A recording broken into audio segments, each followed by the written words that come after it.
Bonjour à tous et bienvenue sur cette vidéo. Aujourd'hui, Nettoyons Lyon s'intéresse avec vous à la thématique du déchet. Et vous allez voir, il y a du travail.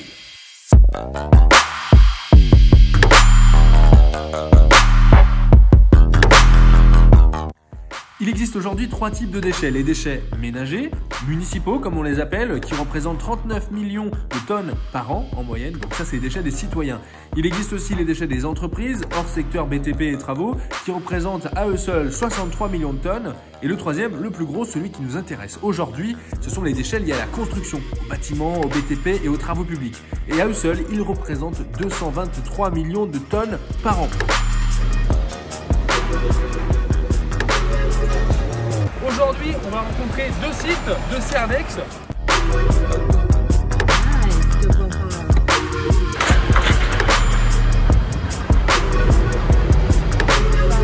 Do you want to know?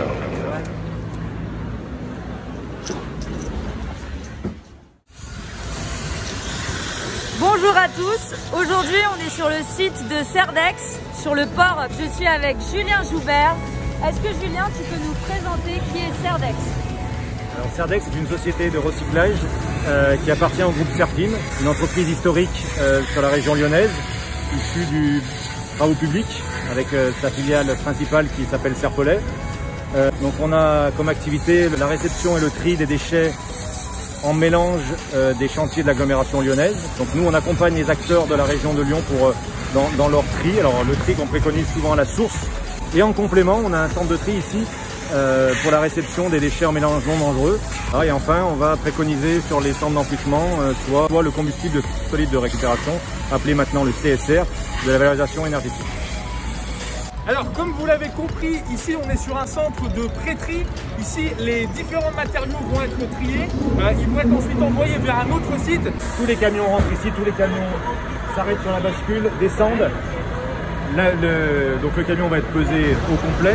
La proximité du site fait que parfois on a des acteurs qui ont besoin d'évacuer une traçabilité qui vont venir ici, notamment les artisans. Ça peut être un déménageur, ça peut être des démolisseurs et ça peut être de nos confrères, de nos concurrents pour avoir une traçabilité et que les déchets soient valorisés.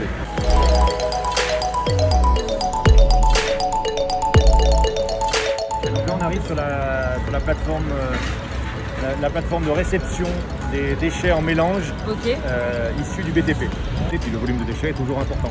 C'est pour ça que je vous disais qu'on préconisait le tri à la source, parce que nous, on est toujours en excès de volume de déchets. J'ai une entrée maximum de 150 tonnes par jour, je ne sais pas de là. Sinon, après, je pénalise. C'est pareil, j'ai des arrêtés ICPE et puis moi, j'ai besoin que ce flux soit trié. Là, le problème que j'ai, c'est que plus on va accélérer la machine, moins le tri sera content. On va retrouver plusieurs flux, des inertes, du bois, du plâtre, de la ferraille, du carton, du film plastique, principalement en filière valorisable, et le reste sera acheminé sur des centres d'enfouissement ou de CSR. Avant la chaîne de tri, on va faire en premier lieu un pré-tri, c'est-à-dire qu'on va enlever les gros éléments.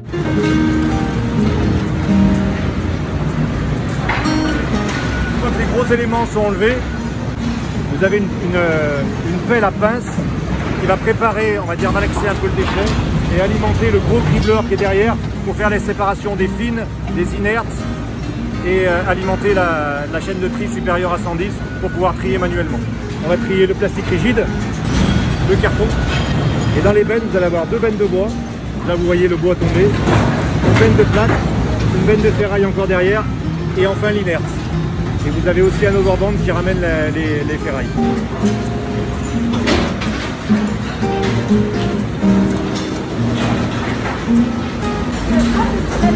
Alors du coup Julien, on vient d'arriver où là? Là on est sur le démarrage de la chaîne de tri, donc là vous avez un cribleur. Donc c'est l'alimentation du déchet. Là ça fonctionne par vibration. Vous avez tout le déchet lourd qui passe, qui tombe. Donc là sur deux flux, 0,30 et 30-110. Et tout le déchet supérieur à 110 qui va ensuite sur la cabine de tri où il va être trié manuellement.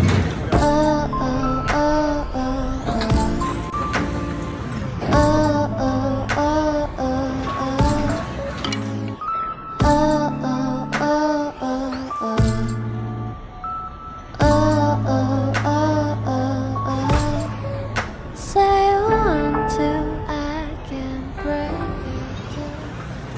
Donc là, après le trommel, tout ce qui est inférieur à 110 tombe ici, et avec le trommel, on va avoir une séparation en 0,30. Et tout ce qui est supérieur à 0,30 va être réintégré dans la cabine de tri. C'est juste pour la vue du site, parce que c'est le petit endroit.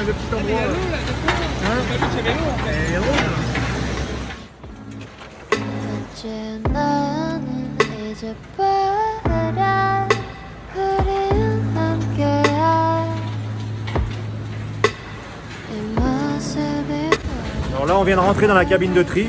Donc suite au crible du déchet, toute la partie supérieure à 110 arrive sur la cabine de tri.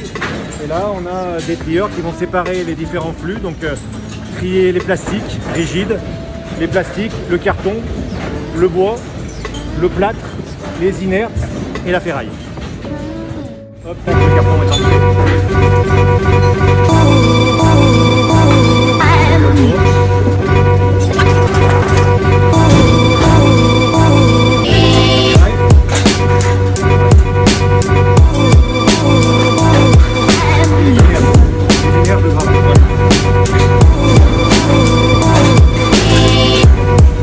Et là, ça c'est aussi sur ce flux, c'est un overbound, ça fait amener un électroaimant.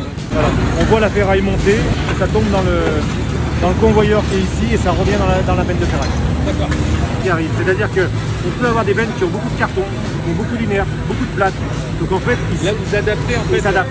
En fait, de toute façon, ils tournent pour éviter aussi le truc, ils sont jamais sur les mêmes postes. Et puis, ils ont l'habitude. Et ils tournent et ils adaptent la vitesse du tapis et les flux.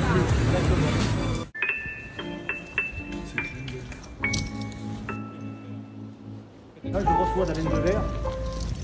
Je reçois la laine de verre sur ce site. Vous avez la séparation, la laine de roche d'un côté, la laine de verre de l'autre. On va faire un tri pour qu'elle soit de qualité. On va faire un tri manuel.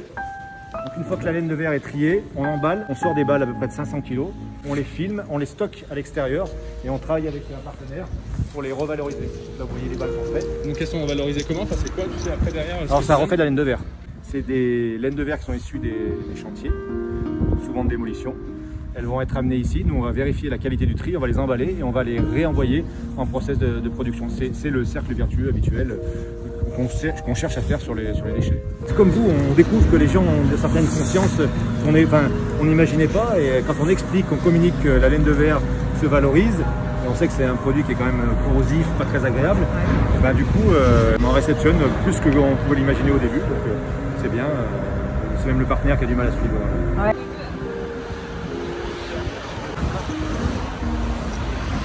Carré.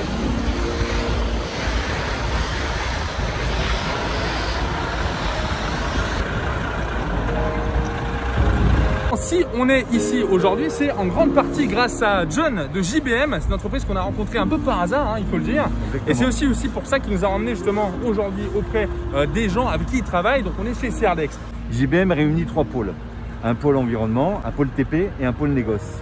Et j'en viens au pôle environnement, dont je suis responsable, qui achemine les bennes des sites et chantiers clients de Serdex pour réaliser le transport de ces sites au site de tri. En tout cas, merci pour cette synergie, John. Et puis de toute façon, on remercie également Serdex qui nous a accueillis aujourd'hui pour pouvoir visiter.